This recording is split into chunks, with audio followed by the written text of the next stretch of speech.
બોલ્યા શ્રી હરિ રે, સાંભળો નર નારી હરિજન, મારી એક વાર્તા રે સહુને સંભળાવ્યાનું છે મન. મારી મૂર્તિ રે મારા લોક ભોગને મુક્ત સર્વે દિવ્ય છે રે, ત્યાં તો જોયાની છે જોત મારું ધામ છે રે. અક્ષર અમૃત જેનું નામ સર્વે સાંભળથી રે, શક્તિ ગુણે કરી અભિરામ.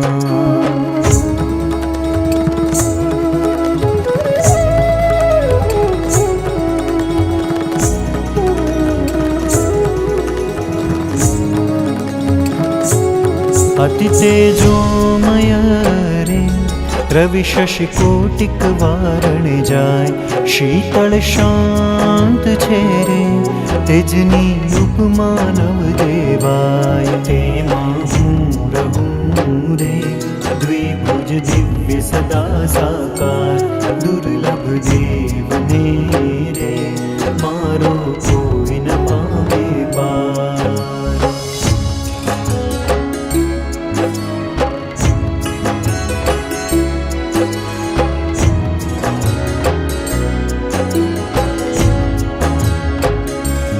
जीव ईश्वर तणो रे माया काल पुरुष प्रधान, सहुने वश करो रे सहुनो प्रेरक हूँ भगवान.